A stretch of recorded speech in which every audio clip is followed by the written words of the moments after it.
Welcome to What's Wrong and How to Fix It. I'm your host, Joe Lee 3. Today's subject is the presidential elections. What's wrong with it, you say? Well, first of all, anyone who actually wants to be president has got to be fucking nuts. Think about it. Do you want someone who's insane with their finger on the button that could conceivably end life as we know it? I don't think so. What sane person would willingly put themselves under the incredible scrutiny of the presidency? Every second, every minute, every hour, every day, every week, every month, every year is accounted for.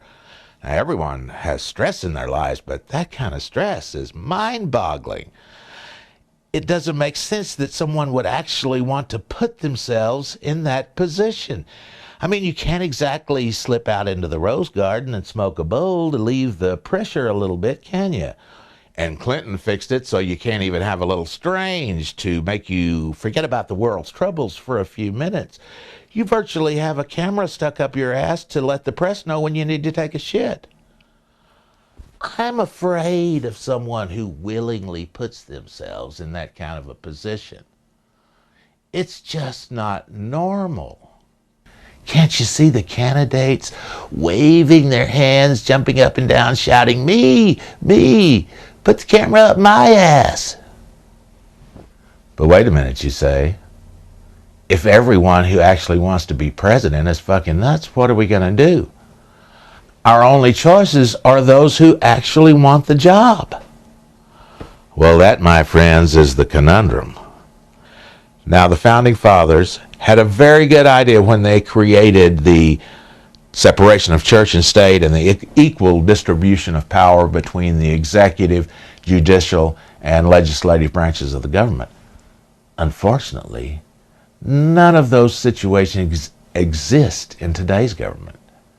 W does whatever the hell he wants to, regardless of what anyone else thinks, except for his wonderful fundamentalist right to life followers who think that stem cell research is bad and children's health care is bad, but saving the oil companies' asses in Iraq is good. He obviously owns the Supreme Court. I mean, he lost the first election and somehow got them to give it to him anyway. I still haven't figured out how that happened. Now, some of my friends say we're going to raise hell and write letters and make them change things. Well, letter writing only helps the letter writer because it doesn't really accomplish anything. And Lou Dobbs, who I admire, has been raising hell from a very high platform for a long time, and it's had zero effect. Those border guards are still in prison for arresting that drug dealer during their hides. The whole system is broke, and it's crying out to be fixed. The solution requires a total overhaul of the entire political process. Number one, anyone holding public office, whether it's local, state, or national, should be limited to one term and never allowed to hold any other public office again. Why in the hell do we need professional politicians? They've demonstrated the only thing they're capable of is fucking things up.